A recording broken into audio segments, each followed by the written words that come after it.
Hello दोस्तों, आप लोगों को सुपर साइंस एवं आर्ट्स क्लासेस यूट्यूब चैनल में स्वागत है। मैं सुबोध सर। आज क्लास 10 विषय इतिहास अध्याय 1 यूरोप में राष्ट्रवाद भाग 3। इससे पहले मैं भाग 2 बता चुके हैं। आज आप लोगों को इटली के एकीकरण में सहायक तत्व क्या था उसके बारे में बताएंगे। चलिए, जितने भी न्यू स्टूडेंट एवं पुराने student super science classes YouTube channel से जुड़े हैं, कृपया करके सब्सक्राइब कर लें। चलिए, बिना समय गवाए हुए मैं अपने क्लास की ओर चलते हैं। चलिए, इटली के एकीकरण में सहायक तत्व क्या था?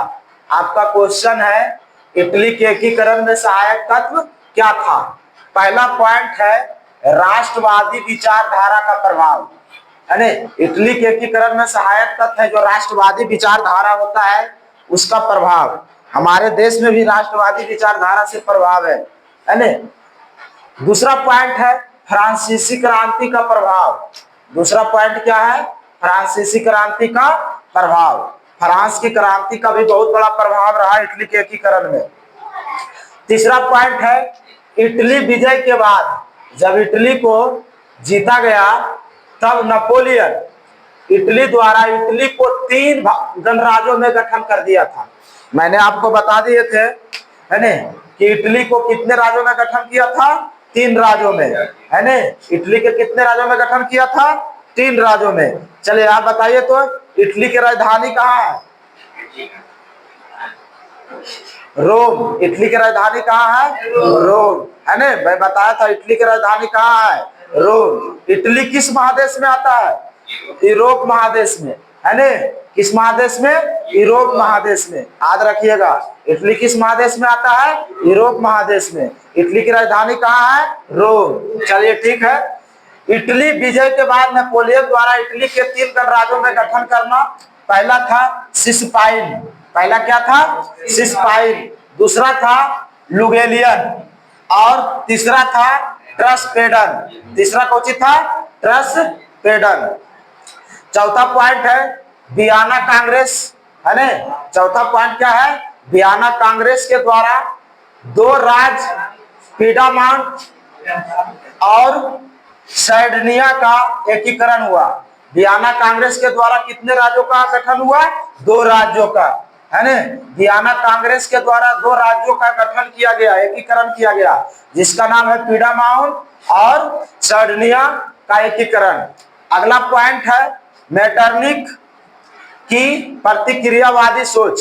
मेटरनिक एक ऐसा नेता था जो अपने देश के प्रति प्रतिक्रियावादी सोच रखता था। के मेटरनिक इटली के प्रति बहुत गहराशील नेता था, है ने।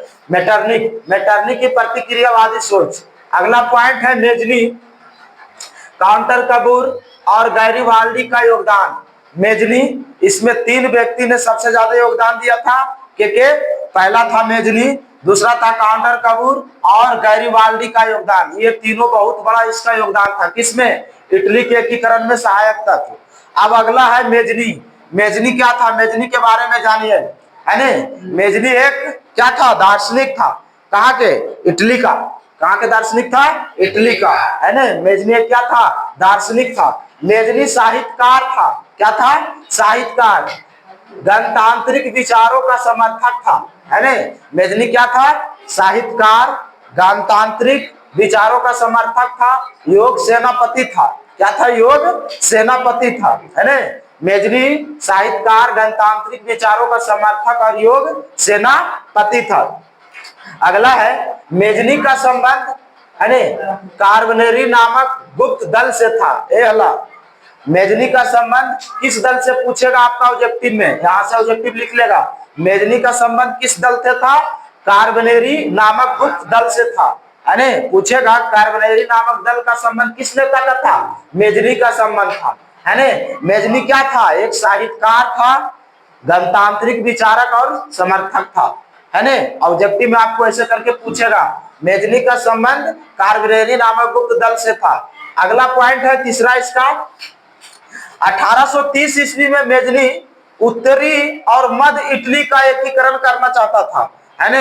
1830 ईस्वी में, याद रखिएगा कि मेजनी कब उत्तरी और मध्य एशिया को, मध्य इटली का एकीकरण करना चाहता था? 1830 ईस्वी में। कब? 1830 ईस्वी में। 1830 ईस्वी में मेजनी और उत्तरी मध्य इटली का एकीकरण करना चाहता था, लेकिन मेटरनिख ने नागरिक आंदोलन को दबा दिया, है ना। मेटरनिख था जो नागरिक आंदोलन को क्या किया? दबा दिया, है ना। जैसे हमारे भारत देश में जो नागरिक आंदोलन होता है उसको क्या किया जाता है? दबा दिया जाता है। अगला है, जिसके कारण मेजनी की इटली से पलायन करना पड़ा, है ना। जब आंदोलन को दबाया गया तो मेजनी इटली छोड़कर क्या किया? भाग गया, है ना। जब आंदोलन को दबाया गया तो क्या किया? मेजनी इटली छोड़कर क्या किया? भाग गया। जैसे अभी नेपाल में है ना, नेपाल के प्रधानमंत्री, इससे पहले क्या हुआ, है ना, वहां की जनता उस पर टूटा तो वो भी नेपाल छोड़ के क्या किया? भाग गया, है ना। इस तरह से अगला पॉइंट है, मेजनी ने 1831 ईस्वी में यंग इटली नामक संस्था का गठन किया। आपको पूछेगा यंग इटली नामक, ऑब्जेक्टिव में पूछेगा यंग इटली नामक का गठन किसने किया था? मेजनी ने किया था, है ना। यंग इटली नामक का गठन किसने किया था? मेजनी ने किया था। कब किया था? 1831 ईस्वी में किया था। कब किया था? 1831 ईस्वी में किया था, है ना। अगला पॉइंट है चौथा, मेजनी ने 1834 में यंग यूरोप नामक संस्था का गठन किया था, है ना। अब पूछेगा यंग यूरोप नामक संस्था का गठन किसने किया था? मेजनी ने। कब किया था? 1834 ईस्वी में, याद रखिएगा, है ना। मेजनी ने 1831 ईस्वी में इटली नामक संस्था का गठन किया, फिर मेजनी ने 1834 ईस्वी में यंग यूरोप नामक संस्था का स्थापना किया। अगला है 1848 ईस्वी में, अगला पॉइंट, 1848 ईस्वी में मेजनी पुनः इटली आ गया, है ना। भागा था, फिर पलायन किया था 1830 में, और फिर वापस 1848 ईस्वी में इटली आ गया के मेजनी। अगला पॉइंट है, मेजनी इटली का एकीकरण कर गणराज्य बनाना चाहता था, है ना। मेजनी इटली का एकीकरण कर क्या करना चाहता था? गणराज्य बनाना चाहता था। लेकिन साइडनिया पीडामाउंट का शासक चार्ल्स एबट, है ना। कहाँ का शासक? साइडनिया पीडामाउंट का शासक चार्ल्स एबट अपने नेतृत्व में सभी प्रांतों को विजय करना चाहता था। सभी प्रांतों का क्या करना चाहता था? विजय करना चाहता था, एक में मिला लेना चाहता था। जैसे भी अमित शाह हमारे उत्तरी बिहार को क्या करना चाहता है? तोड़ के नया राज्य बनाना चाहता है ना। भारत के बिहार के उत्तरी बिहार को क्या करता है? तोड़ के, है ना, नया राज्य बनाना चाहता है। उसी तरह से, है ना, शासक चार्ल्स एबट अपने नेतृत्व में सभी प्रांतों को विलय करना चाहता था। उसके बाद है पोप, इटली को धर्मराज बनाना चाहता था। पोप था जो धार्मिक राज बनाना चाहता था, धर्म को लेकर चलना चाहता था पोप। उसके बाद का था, इसी तरह विचारों के टकराव के कारण, है ना, मेजनी और के चार्ल्स एबट और पोप, इन तीनों के टकराव के कारण मार्ग खुल गया। इटली का कुछ खुल गया, मार्ग खुल गया। जब तीनों टकरा गया, तीन नेता कहा? इटली में, के मेजनी और चार्ल्स एबट और पोप, तीनों जब टकराया तो इटली का क्या खुल गया? एकीकरण के मार्ग खुल गया। इटली का एकीकरण होने लगा। उसके बाद अगला पॉइंट है, मेजनी पुनः पलायन कर दिया गया, फिर भाग गया मेजनी, है ना। देखो, आता है और छोड़ के चला जाता है, फिर आता है और छोड़ के चला जाता है। उसके बाद था, ये था मेजनी के बारे में। अब है काउंट कबूर, है ना। काउंट कबूर के बारे में देखिए, काउंट कबूर एक शासक था, है ना, जो साइडनिया पीडामाउंट का शासक था। कहाँ का शासक था? साइडनिया। पूछेगा काउंट कबूर कहाँ का शासक था? साइडनिया पीडामाउंट का शासक था, जो विक्टर एमुल काउंट कबूर को प्रधानमंत्री नियुक्त किया था, है ना। विक्टर एमुल ने काउंट कबूर को क्या बनाया था? प्रधानमंत्री नियुक्त किया था, है ना। काउंट कबूर को प्रधानमंत्री नियुक्त किया था के विक्टर एमुल ने, याद रखिएगा, विक्टर एमुल ने काउंट कबूर को क्या बनाया था? प्रधानमंत्री बनाया था।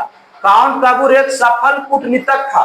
क्या था? सफल कूटनीतिक था। काउंट कबूर एक क्या था? सफल कूटनीतिक था एवं राष्ट्रवादी था। क्या था? राष्ट्रवादी था। अपने देश के प्रति एकदम है ने वफादारी नहीं करना चाहता था, जैसे आज हमारे प्रधानमंत्री जी है ने देश के प्रति कोई वफादारी नहीं करना चाहते हैं एकदम, है ने इसी तरह से था ये। काउंट कबूर इटली के एकीकरण में सबसे बड़ी बाधा था, है ने काउंट कबूर जो था इटली के एकीकरण में क्या था? सबसे बड़ा बाधा था। और ऑस्ट्रिया को मानता था। क्या मानता था? ऑस्ट्रिया को मानता था। सोचिए, दिल में कुछ और चल रहा है, मन में कुछ और चल रहा है ने उस तरह से। अगला पॉइंट है 1853 से 54 ईस्वी में क्रीमिया का युद्ध हुआ। पूछेगा क्रीमिया का युद्ध कब हुआ, है ने 1853 से 54 ईस्वी में। क्रीमिया का युद्ध कब हुआ? 1853 से 1854 ईस्वी में। क्रीमिया का युद्ध कब हुआ? 1853 से 54 ईस्वी में, जिसमें ऑस्ट्रिया को हराने के लिए काउंट कबूर ने फ्रांस की तरफ से लड़ा, है ने क्या किया? ये छोड़ के इटली को और फ्रांस की तरफ से लड़ गया काउंट कबूर। किसको? ऑस्ट्रिया को हराने के लिए। उसके बाद काउंट कबूर फ्रांस के नेपोलियन 3 से 1 कूटनीतिक संधि की ऑस्ट्रेलिया को पराजित किया। किसको पराजित किया? ऑस्ट्रिया को पराजित किया। काउंट कबूर ने फ्रांस से नेपोलियन 3 से 1 कूटनीतिक संधि कर ऑस्ट्रिया को क्या किया? पराजित किया। अगला पॉइंट है काउंट कबूर ऑस्ट्रिया को हराकर लोवार्ड और पीडामाउंट पर कब्जा कर लिया, है ने काउंट कबूर किसको हराकर? ऑस्ट्रिया को हराकर लोवार्ड और पीडामाउंट पर क्या कर लिया? कब्जा कर लिया। उसके बाद है अगला पॉइंट, फ्रांस को मदद करने के बदले में काउंट कबूर ने सोवियत नामक रियासत फ्रांस को दे दिया। देखिए, शासक था इटली के, है ने और लूट के दे रहा था फ्रांस को, है ना। जैसे हमारे अंग्रेज लोग भारत का सामान लूट के कहां ले जा रहा था? इंग्लैंड। उसी तरह से ये कर रहा था। 1860 से 61 ईस्वी तक काउर ने सिर्फ रोम को छोड़कर उत्तरी मध्य इटली को सभी रियासत को मिला लिया। रोम के छोड़कर किया अपने राज्य में सबको क्या किया? मिला लिया, है ना इस तरह से। फिर 1862 ईस्वी तक दक्षिणी इटली, रोम तथा वेनेशिया को छोड़कर बाकी सब रियासत को मिला लिया। जितना भाई था रियासत सबको क्या किया? दक्षिणी इटली को छोड़कर पूरा क्या किया? फ्रांस में क्या किया? मिला लिया। उसके बाद था गैरीवाल्डी। गैरीवाल्डी से क्वेश्चन पक्का आता है वाला। गैरीवाल्डी पेशे से क्या था? नाविक था। क्या था? नाविक। याद रखिएगा, गैरीवाल्डी पेशे से क्या था? नाविक। नाविक मतलब क्यों है? नाव चलाने वाला, है ना। गैरीवाल्डी पेशे से क्या था? नाविक था। ये क्वेश्चन में तुम खूब पूछो है, हर एक साल इतिहास में पूछो है। गैरीवाल्डी पेशे से क्या था? एक नाविक था, है ना। गैरीवाल्डी पेशे से क्या था? एक नाविक था, है ना। आधे ने पढ़ाए हैं सर। गैरीवाल्डी पेशे से क्या था? नाविक था और मेजनी के विचारों का समर्थक था, है ना। मेजनी के विचारों को क्या करता था? समर्थन करता था के गैरीवाल्डी। परंतु बाद में काबूर ने संवैधानिक राजतंत्र का पक्षधर बन गया, है ना। क्या बन गया? बाद में उसका पक्षधर बन गया।